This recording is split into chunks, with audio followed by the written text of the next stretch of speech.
इनाम, गांव का लड़का और उबली पीच का राज. A timeless moral story of honesty, courage and faith. Assalamualaikum everyone. I hope you all are doing great. आज की हमारी कहानी है सच्चाई का इनाम.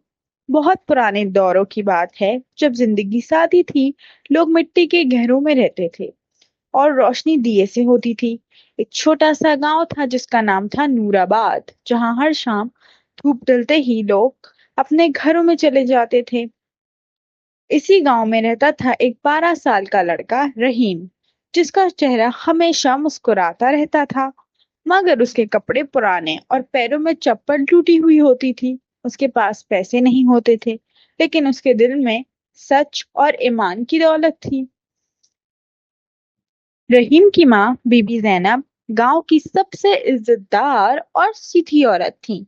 दिन भर कपड़े धोकर गुजारा करती और हर शाम रहीम को कहती, बेटा, सच बोलने वाला कभी नीचा नहीं होता. झूठ बोलने वाला कुछ वक्त जीत जाता है, मगर आखिर में गिर जाता है. रहीम इन बातों को दिल से मानता था और सुबह वो हसन उस्ताद गांव के कारपेंटर के पास काम सीखने जाता. उस्ताद हसन उस पर प्यार से कहते, रहीम, तुम मेहनत से काम करते हो, बस अपना दिल साफ रखना. रहीम दिन भर लकड़ी काटते हुए गाने गुनगुनाता और शाम को अपनी माँ के साथ मिट्टी के चूल्हे के पास बैठकर रोटी खाता.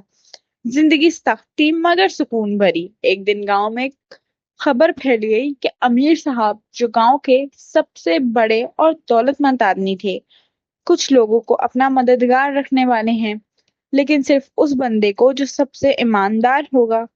पूरा गांव हिल गया. हर कोई चाहता था कि वो चुन लिया जाए, लेकिन रहीम चुप था. उसने माँ से कहा, अम्मी, मैं भी कोशिश करूं. बीबी जैनब ने मुस्कुराते हुए कहा, बेटा, कोशिश करो, लेकिन हमेशा सच बोलना. अगर हार भी जाओ तो इज्जत ना हारे.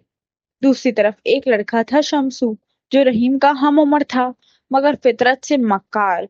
वो सोचता था हर काम शॉर्टकट से हो जाए. उसने रहीम को देखकर हंसकर कहा, अरे, तुम क्या करोगे? ये दुनिया सच वालों की नहीं, चालाक लोगों की है.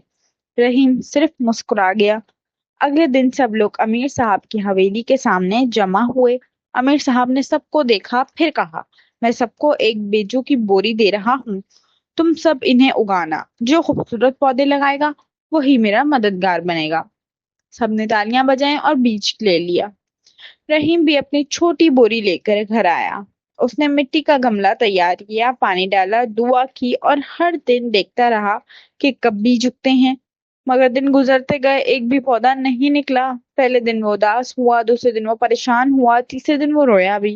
लेकिन उसकी माँ ने उसे गले लगाकर कहा, बेटा, तुम मेहनत कर रहे हो, बस अपना दिल साफ रखो, फिर इनाम अल्लाह के हाथ में. एक हफ्ता गुजर गया. सब लोगों के पौधे हरे भरे हो गए, लेकिन रहीम का गमला खाली था. गांव के बच्चे हंसने, रहीम, तेरे हाथ में तो जमीन भी उगना भूल गई. लेकिन रहीम चुप रहा. उसने सोचा, मैं झूठ नहीं बोल सकता, जो है वही ले जाऊंगा. टेस्ट का दिन आया. गांव के सब बच्चे हवेली के सामने खड़े थे, सुंदर सुंदर पौधे लेकर. रहीम के हाथ में बस मिट्टी का खाली गमला था. शमसू ने उसका मजाक उड़ाया, देखो, ये ईमानदार लड़का आया है बिना पौधे के. अमीर साहब ने सबके पौधे देखे, फिर रहीम के पास आए. वो चुप था, आंखें झुकी हुई थी. क्या हुआ रहीम? रहीम ने धीरे से कहा, साहब, मैंने बीज उगाए, पानी दिया, लेकिन कुछ नहीं उगा. शायद मेरी मेहनत कम थी. अमीर साहब कुछ पल उसको देखते रहे, फिर जोर से मुस्कुराए. सब लोग सुन लो, मैंने तुम सबको जो बीज दिए थे वो उग ही नहीं सकते थे. जो भी पौधा लाया है वो झूठा है. सिर्फ रहीम सच बोलने वाला है. हवेली में सन्नाटा छा गया. सब लोगों ने एक दूसरे की तरफ देखा और शमसू का चेहरा लाल पड़ गया. अमीर साहब ने रहीम का हाथ पकड़कर कहा, बेटा, तुझमें वो सच्चाई है जो दुनिया को चाहिए. आज से तुम ही मेरे मददगार हो. गांव वालों ने तालियां बजाईं और सब बच्चों ने उस दिन एक सबक सीखा, झूठ कभी भी जीत नहीं सकता. उस दिन के बाद रहीम गांव में ईमानदारी का निशान बन गया.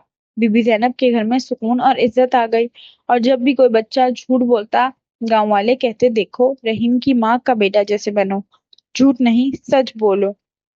हवा चली, सूरज ढल गया और कहानी खत्म हुई एक नर्म मुस्कुराहट के साथ. सच्चाई का इनाम छोटा नहीं, बस इंतजार बड़ा होता है.